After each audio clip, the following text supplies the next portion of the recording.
Hey everyone, it's Victoria, and today I want to talk a little bit about auditing for risk versus auditing for opportunity. Sometimes an audit in the medical coding world can be kind of like getting pulled over while you're driving. If you're going a little bit over the speed limit or a little bit under the speed limit, probably just going to get off with a warning. Same thing with your levels of service. If you're a little bit over or a little bit under, you're probably not going to be penalized. It's when there's egregious errors or repeat errors that there's really going to be a higher risk of there being a problem. And along those same lines, depending on the auditor and the situation, there could be very different outcomes. And in both situations, you should have the opportunity to defend yourself.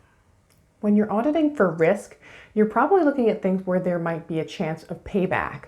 So maybe overutilization, overbilling, missing documentation, insufficient documentation, med necessity, improper supervision requirements. And these insurance companies have great algorithms now that they identify those providers that are billing a whole lot of level 5s, more than their peers, more than people in their area, more than people in the same specialty, or they're billing high utilization, high quantities of certain services, and they're recognizing them. And sometimes it's just a simple like, hey, we've recognized this, just, if you're doing it, make sure it's supported. And sometimes it is just a full-blown, we're going to start requesting records and doing a formal audit. Auditing for opportunity is a little bit different because it's not just, oh, you billed a level 3 and this should have been a level 4. It's sometimes seeing things that aren't in the documentation. Let's start with those 3s though that could have been 4. So those are easier to recognize because when you're doing a retrospective audit, you can already see what was in that documentation that would have supported a higher level. It's already there. So you can have that conversation with the provider of, hey, this was a 99213, you billed it out as a 99213. It actually could have met a 99214. I would describe myself as almost a bit of a sterile auditor. So when I'm actually auditing, it's, here's what you billed, here's what the documentation supports, and here's the report and the supporting documentation. When I meet with providers, it's a much more engaging conversation than that. But as far as like submitting reports, I would say myself a little bit sterile in that fashion. I had a provider recently that billed a lot of 99213 services, and when I looked at them and looked at the documentation, they fully supported 99214s. So I sent out the report with the findings that there was an opportunity to have billed some level 4 services. I sat down with this provider and she was impassioned. So her message was, I'm not going to jail and I barely did anything with these patients and I don't understand how you're even saying this could have been a level 4. So you show me how these could have been a level 4 service. Go ahead, you show me. What did she say? Yo, hold my CPT book. Sure, I'll show you exactly. So this patient came in, medical decision making, new problem, established patient, new problem, no additional workup, we already have 3 points. You prescribed the patient a drug. That's moderate level decision making. We'll need 2 out of 3 for medical decision making, so that already puts us at a moderate level decision making, which is halfway to a 99214. If you did any kind of decent history or exam on the patient, there you go, it's a 99214. By the end of the conversation, the provider was starting to recognize some of those things that she was doing that factored into her level of service and could support a higher level of service. And even from a medical necessity standpoint, some of the cases that we looked at were very comparable to some of the clinical examples in the back of the CPT book. So I got the provider to recognize that some of the work she was already doing and documenting did support a higher level of service, and the best part is I alleviated her fear that she would be spending retirement in an orange jumpsuit.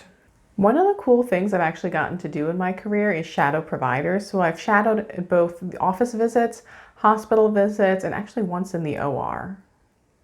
One of the things I picked up when I was rounding at the hospital is I would see the hospitalists go around and have these drive-by conversations. So for example, the hospitalist would be right outside the patient's room and they would be going over their documentation for the day. So what did their labs and stuff come back at? And the cardiologist would come by and they would have this conversation. Oh, are you about to see that patient over in room 302? Well, yes, I am. Okay, well, I just spoke to his wife and she said that he's not doing so well, and the nurse reported that his labs were a mess, and what did you think? And oh, well, I'm going to go and consult on him later, and this whole conversation would happen. And when I would check the hospitalist note later on in the day, none of that conversation made it in there. And if you look at your E&M scorecard under amount or complexity of data reviewed, you get 2 points for doing a summary of a discussion of the case with another healthcare provider. So these providers were having these conversations, not even realizing that it factored into their decision making for the day, and didn't even think to put it into their note because it was just this little drive-by conversation that they had. But they discussed that case with another healthcare provider, with their specialist. Medical decision making is made out of 3 different components. So just because maybe this patient isn't super high risk, if you're still going through all of the data, they've got lots of diagnoses that you've got to address, and you're still doing the workup here, even if maybe they're not super high risk, it's medical decision making. Everything that went into your decision making process for that day. All of that information that you had to look at, had to touch, had to consider, had to sit and go, I can't give this patient, a steroid because of their certain chronic conditions. All that decision-making process. And you can still meet the criteria for that just based off of, independent visualization of the image. Some providers don't even realize that there's almost a nuance to how you have to document that to get credit for reviewing an actual image versus just ordering an x-ray. So when we're talking about opportunity and we have providers that are billing higher levels of service, it means we're not necessarily having that conversation of you should be billing lower levels of service. It's okay, if you think this is a higher level, why? It's looking at that gap and going, the provider thinks this is a higher level of service. Is there something maybe missing that will fill that gap?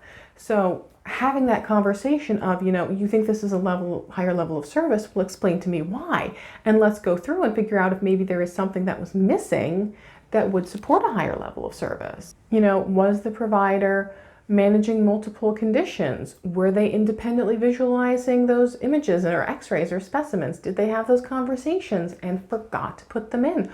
Or maybe they didn't realize they could bill based off of time. It's easy to sit down and go, oh, here's what you billed and here's what the documentation supported. But it's really crucial to have those conversations with the provider if you're looking at where could we generate more revenue for work that we're already doing. Not gaming the system, but maximizing the reimbursement for the work being done. And maybe it's not there. Maybe there is no way to fill the gap. Maybe they genuinely are lower levels of service, but without having that conversation, you can't find out. If you like this video, make sure you give it a big thumbs up. Don't forget to subscribe. That really does help me out when you subscribe. And if you hit the bell, you'll make sure that you get alerts when I post those new videos every single week. If you have a video topic that you would love for me to cover, let me know in the comments. I do read all of my comments. I don't always have time to respond to them, but I do read them and I love them and I love my subscribers. And I am having so much fun with this YouTube channel. So make sure you subscribe to keep everything going. I'll see you next week for more great tips, tricks, and tutorials. Until then, just keep on coding on.